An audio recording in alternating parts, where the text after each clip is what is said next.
Bienvenidos al orden del ser.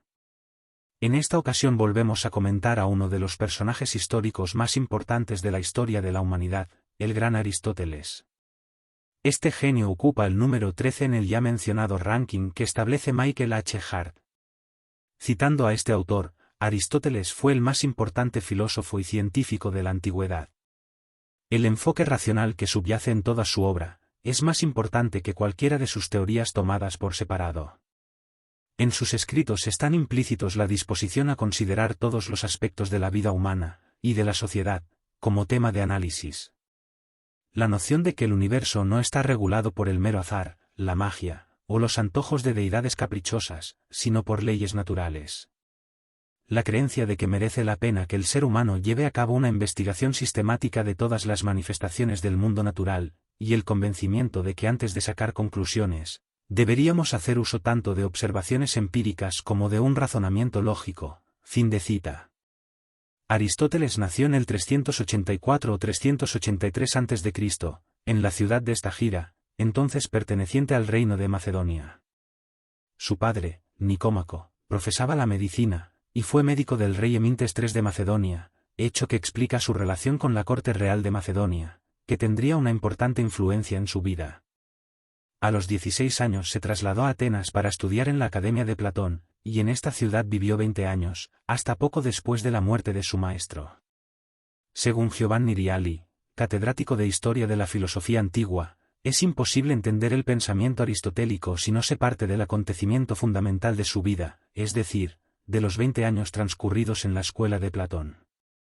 A través de la constante discusión con Platón, y mediante las conocidas polémicas con los académicos, Aristóteles adquirió su conciencia filosófica, construyendo los fundamentos de su propio pensamiento. Y gran parte de los dogmas aristotélicos solo adquieren su exacto significado, si se relacionan con esta matriz académico-platónica. Fin de cita.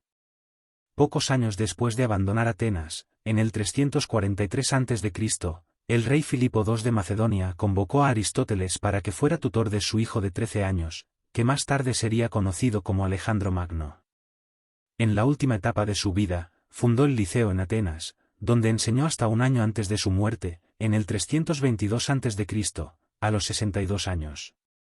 Volviendo a citar a Michael Hart, listas antiguas acreditan a Aristóteles un mínimo de 170 libros. Sus estudios científicos constituyen una verdadera enciclopedia del saber científico de la época. Escribió sobre astronomía, zoología, embriología, geografía, geología, física, anatomía y fisiología, al igual que sobre casi todos los campos del saber conocidos por los griegos de la antigüedad. Fin de cita. Pero a pesar de todo, por lo que más ha sido recordado durante más de 2 milenios, es por su filosofía, la cual desarrolló en todas sus ramas. Escribió sobre lógica, metafísica, filosofía de la ciencia, ética, filosofía política, estética, retórica, psicología, etc. Aristóteles transformó muchas, si no todas, las áreas del conocimiento que abordó. Es reconocido como el padre fundador de la lógica, de la biología, y de otras muchas ciencias o saberes, pues es en el trabajo de Aristóteles donde se encuentran las primeras investigaciones sistemáticas al respecto. Por todo ello, no es de extrañar que fuera estudiado, y reverenciado, por diferentes culturas y todo tipo de naciones, durante casi 2 milenios. Su influencia en el pensamiento occidental es incalculable. No obstante, es obvio que los conocimientos científicos de Aristóteles fueron muy superados con la revolución newtoniana, y aún más con la ciencia actual. Es un hecho que su ciencia, hace largo tiempo ya que quedó desfasada, sin embargo, su lógica y su metafísica, en opinión de muchos académicos, sigue siendo la correcta. En este audio, vamos a defender esta postura, que considero fundamental para los tiempos que corren. Comenzamos el recorrido por su pensamiento con su teoría de las 4 causas. Aristóteles estableció que para explicar completamente algo, y conocerlo, es necesario averiguar cuáles son sus 4 causas, es decir, su causa formal, su causa material, su causa eficiente y su causa final. La causa formal, hace referencia a la esencia de algo, vendría a ser una descripción o concepto de lo que ese algo es. Por poner el mismo ejemplo que ponía el propio Aristóteles, en el caso de una mesa, su causa formal sería el concepto de ser una superficie horizontal con algún tipo de soporte. Esto es la forma, o esencia de la mesa. La causa material, hace referencia al material que compone algo físicamente. En el caso de la mesa podría ser por ejemplo madera, plástico, o metal, según el caso. La causa eficiente, o motriz, sería aquello que actúa para dar realidad a lo que se quiere explicar. En el caso de la mesa, la causa eficiente sería el carpintero. Por último, la causa final sería lo que explica la actuación de la causa eficiente. La finalidad que tiene aquello que se quiere explicar o conocer. A esta última causa, están orientadas todas las demás. Siguiendo con el ejemplo de la mesa, su finalidad es la de proporcionar una superficie estable a una altura mayor que la del suelo. Lo cual explica su forma, la elección del material, y cualquier detalle funcional o estético que diferencia una mesa de otra. Todo irá orientado según su finalidad. De la misma forma, la finalidad también explicará la actuación de la causa eficiente, en este caso del carpintero, que si invierte tiempo, esfuerzo, y recursos en construir una mesa, será para venderla, o usarla de alguna manera u otra. Es interesante señalar aquí, que ya Aristóteles dedujo, lógicamente, y de forma necesaria, la existencia de una causa primera.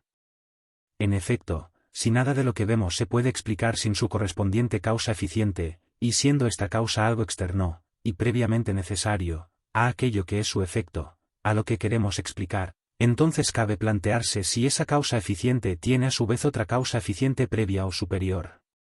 Pero vemos que no podemos remontarnos de una causa eficiente, a otra segunda causa eficiente respecto a la primera, a otra tercera, cuarta, y proceder así hasta el infinito. Pues claramente, al ser el infinito, por definición, ilimitado e inalcanzable, nunca podríamos llegar a explicar ni fundamentar nada. Es claro que si algo necesita, en realidad, de infinitas causas para poder realizarse, sería lo mismo que decir que no puede realizarse. Por lo tanto, si vemos algo realizado, la serie de causas no puede remontarse al infinito, lo que implica que es finita, que tiene un término, que tenemos que llegar a una causa primera, o primer motor inmóvil, como lo llamó Aristóteles. Aquel que mueve, que actúa, pero sin ser movido, sin depender de nada más externo a él mismo. Así es como Aristóteles definía a Dios. Vamos ahora con uno de los aportes filosóficos más brillantes de Aristóteles, la resolución al problema filosófico del movimiento. Los antiguos filósofos griegos tenían tan claro que de la nada, nada sale, pues el no ser no existe, y por tanto, nada puede hacer, que Parménides llegó a argumentar que el cambio es imposible, que debía ser una ilusión. Otros, como los seguidores de Heráclito, pensaron que no hay un algo que cambia, sino que todo lo que existe es puro cambio, de forma que nadie puede bañarse dos veces en el mismo río, porque en realidad son dos ríos distintos. Aristóteles puso fin a este debate con su teoría del acto y la potencia. Distinguió entre ser en acto, es decir, ser algo realmente en la actualidad, y ser en potencia, esto es, no ser algo en el momento, pero sí tener la potencialidad, o posibilidad de serlo en el futuro. Por ejemplo, un gran bloque de mármol, por su naturaleza, es en potencia una escultura, pero no es en potencia un ingeniero. Un ser humano, por su naturaleza, es en potencia un ingeniero, pero no una escultura. Es decir, hay algo en el ser que es real y actual, pero también hay potencias de ser, que distinguen unos seres de otros. Por consiguiente, cuando se produce un cambio, no se produce un paso del no ser al ser, lo cual es lógicamente imposible, sino de un ser en potencia a ser en acto. Como sería el paso de la gran piedra de mármol a la escultura, o de un niño pequeño a un profesional adulto. Por lo que todo queda en el ámbito del ser. Ahora bien, todo paso de la potencia al acto requiere de un ser, externo al que cambia, que ya esté en acto.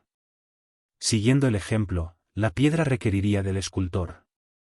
El niño que se convierte en ingeniero, o médico, o cualquier otro profesional, requiere de profesores, libros, fuentes de conocimiento, y otros medios para poder formarse.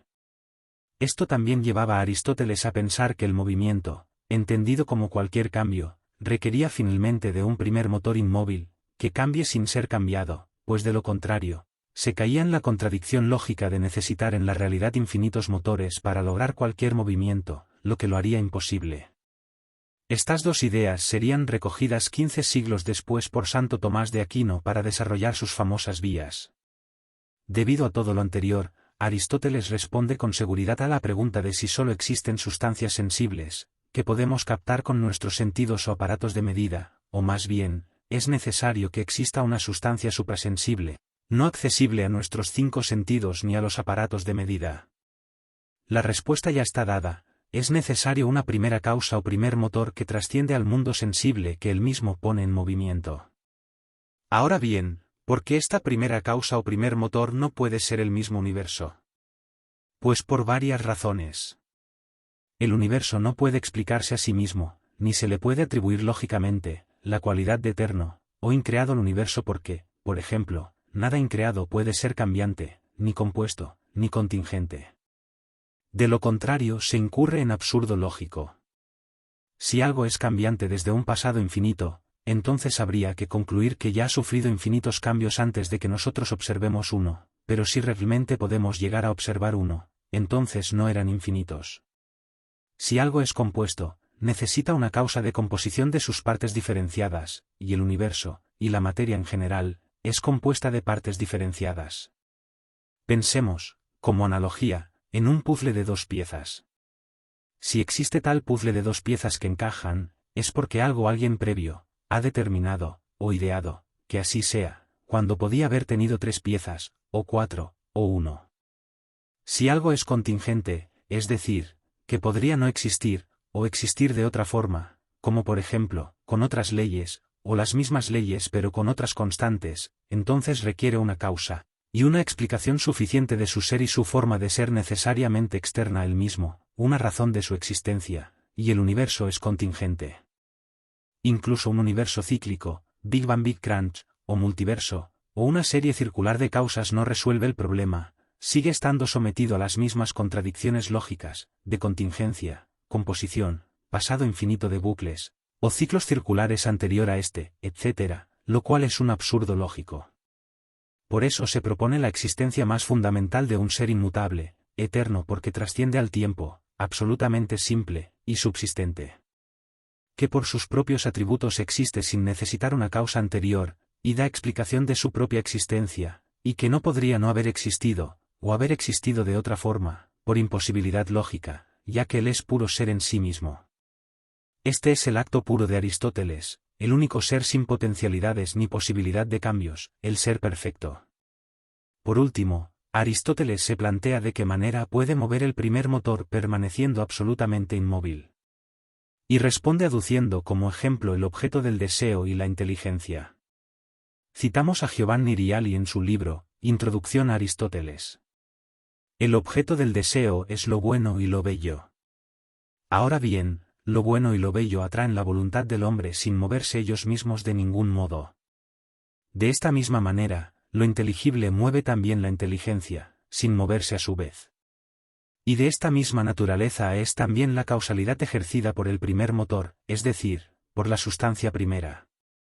El primer motor mueve como el objeto del amor atrae al amante, mientras todas las demás cosas mueven siendo movidas ellas mismas. Como es evidente, la causalidad del primer motor no es como la ejercida por una mano que mueve un cuerpo, o por el escultor que talla el mármol, o la del padre que genera al hijo. En cambio, Dios mueve atrayendo, y atrae como objeto de amor, es decir, a la manera de fin.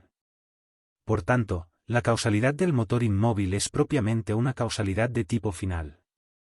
Fin de cita. Finalmente, no podemos terminar este audio sin comentar el gran hito del pensamiento aristotélico, la fundación de la lógica y su filosofía realista. Sus trabajos principales sobre la materia se agrupan bajo el nombre órganon, que significa herramienta, y constituyen la primera investigación sistemática sobre los principios del razonamiento válido, o correcto. Aristóteles aborda los principios más fundamentales del razonamiento, a los que llama axiomas, que son los requisitos previos de toda argumentación, y hasta de toda acción. Estos principios, como el de no contradicción, que establece que algo no puede ser y no ser al mismo tiempo y en el mismo sentido, o el principio del tercero excluido, que establece que dos contrarios no pueden darse al mismo tiempo y bajo el mismo aspecto, o el de razón suficiente, que establece que hay una razón suficiente, o explicación adecuada necesaria y objetiva, para la existencia de todo lo que es, y para los atributos de cualquier ser, son principios irrenunciables, y necesarios tanto para hacer ciencia, como para cualquier indagación racional. Una vez establecidos los axiomas necesarios para poder razonar con lógica, Aristóteles analiza las reglas de inferencia lógica, con las que, partiendo de unas premisas, podemos llegar a una conclusión segura, cuya veracidad dependerá también de la veracidad de las premisas, pero que siendo estas ciertas, necesariamente también lo será la conclusión, siempre que respetemos las reglas de inferencia. En Aristóteles, la analítica es básicamente la doctrina del silogismo, y este constituye el núcleo fundamental en torno al cual giran todas las demás figuras de la lógica aristotélica. Lógica que ha moldeado todo el pensamiento racional de la humanidad hasta hoy, y que sigue plenamente vigente. Como también lo sigue siendo su realismo filosófico, es decir, la tesis de que nuestras sensaciones y concepciones corresponden a realidades externas. La tesis de que nuestros sentidos nos dan información que tienen una correspondencia con la realidad, aunque no sea siempre exacta o precisa, y la tesis de que nuestro intelecto puede comprender esa realidad, de que el mundo es inteligible. Presupuestos sin los cuales ninguna ciencia podría hacerse. Presupuestos sin los cuales solo queda el absurdo nihilista y relativista.